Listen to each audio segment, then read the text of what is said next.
నమస్తే, welcome to People's Diary News. Khammam జిల్లా కారేపల్లిలో ఒక మాజీ ఆర్టీఐ కమిషనర్ దేవుడిని సైతం అడ్డం పెట్టుకొని సాగిస్తున్న భూ కబ్జా పర్వం ఇప్పుడు తీవ్ర చర్చనీయాంశంగా మారింది.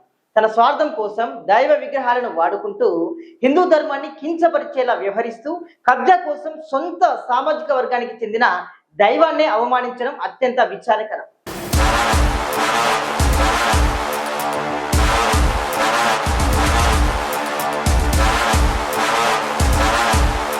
కలెక్టర్ తీర్పు ఉన్నప్పటికీ ఎమ్మెల్యే సమక్షంలో జరిగిన ఒప్పందాన్ని తుంగలో తొక్కి బాధితులపైనే అక్రమ కేసులు బనాయించి రౌడీ రాజ్యాన్ని నడిపిస్తున్న ఈ మాజీ అధికారి దౌర్జన్యాలకు అంతమెప్పుడు?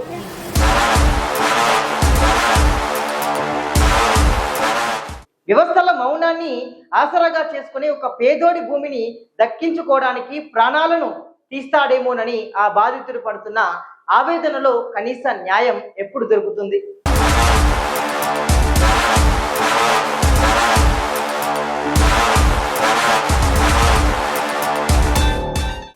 నిమ్మకు నీరెత్తినట్లు వ్యవహరిస్తున్న అధికార యంత్రాంగం నిందితుడిపై ఎప్పుడు చర్యలు తీసుకుంటుంది?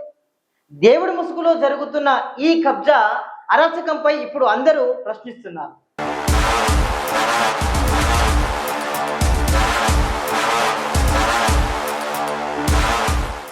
బాధితుల పక్షాన నిరంతరం వార్తలు ప్రచురించినందుకు గాను పత్రికా యాజమాన్యంపై కేసులు పెడతానంటూ, పరువు నష్టం దావా వేస్తానంటూ బెదిరింపులకు గురి చేయడం వెన్నతో కూడిన విద్యలాగా మారింది ఆర్టీఐ మాజీ కమిషనర్ కు.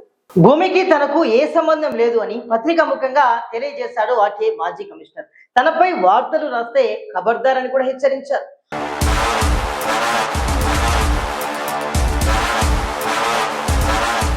అలాంటప్పుడు ఈ భూ వివాదంలో తనపై పలుమార్లు ఎఫ్ఐఆర్ ఎందుకు నమోదైంది? సంబంధం లేనప్పుడు ఎఫ్ఐఆర్ ఎలా నమోదవుతుందన్న విషయంపై కూడా పలువురు అనుమానం వ్యక్తం చేస్తున్నటువంటి పరిస్థితి కనబడతా ఉంది. ఇంత జరుగుతున్నా ఎవరు నోరు మెదపకపోవడంలో ఉన్న ఆంతర్యం ఏమిటని కూడా కారేపల్లిలో జరుగుతున్న రాజకీయ పరిణామాలు సంకేతాన్ని ఇస్తున్నాయని కూడా పలువురిలో ఒక పెద్ద చర్చ జరుగుతుంది.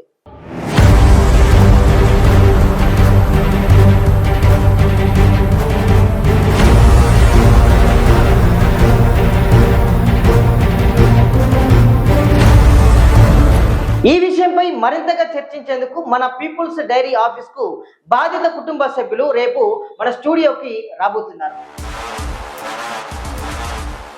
వాళ్ళతో ఇంకా మరిన్ని విషయాలు బయటపెట్టే ప్రయత్నం చేస్తుంది పీపుల్స్ డైరీ న్యూస్.